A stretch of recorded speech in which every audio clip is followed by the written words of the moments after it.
नमस्कार, म चाहिँ अन्जु पनेरू महेन्द्रनगरबाट। आज यो रस धाराको कविता प्रतियोगितामा म एउटा सानो कविता लिएर प्रस्तुत भएकी छु। कृपया मेरो कविता सुनिदिनु होला अनि लाइक, कमेन्ट साथै धेरै माया दिनुहोला। मेरो कविताको शीर्षक छ 2 शब्द मेरा बाका लागि। कविता यस प्रकार छ। मेरा बाको जन्म कहिले भयो थाहा छैन मलाई। कसरी बित्यो उनको बाल्यकाल त्यो पनि थाहा छैन है।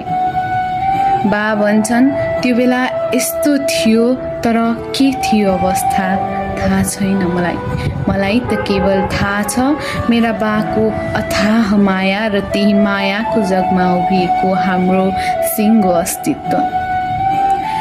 बा तपाईँ नै हो मेरो बाती, जसले मलाई आज लेख्न बाध्य बनायो।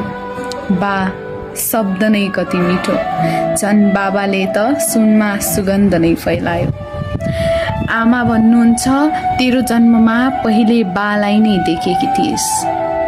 यो वाक्यले खुब सन्तोष दिन्छ मलाई, किनकि म आफ्नै बाकी राजकुमारी हुँ। आफ्नो बाको हाँसोभित्रको पीडा बुझ्न सक्छु म, र लाग्छ एकचोटि अँगालेर सोध्न पाए हुन्थ्यो, तर सक्दिनँ। बा तपाईमा एउटा साथीको छवि हेर्न चाहे, तर साथी बनाउन सकिनँ। सायद मेरो यो आवाज बाले बुझ्न सकेनन् कि जस्तो पनि लाग्छ, तर महान हुन् मेरा बा। मसँग बसेर रुन सकेनन् मेरा बाले। आमा जसरी मनको पीडा पोख्न सकेनन् मेरा बाले। छोरीले पीर मान्छे बनेर तौला नि, तर मेरा भोला बालाई के थाहा, उनकी छोरीले पनि उनको व्यथा बुझ्न सक्छ। सानोमा काँधमा राखेर घुमाउन लैजानुहुन्थ्यो मेरा बाले। त्यति बेला लाग्थ्यो यसरी नै बासँग संसार घुम्नेछु, तर वास्तविकता त केही अरू नै छ।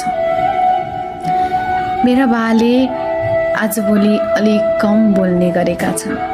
मनको कुरा फुत्केला भनेर त होला नि, तर गुनासो केही छैन।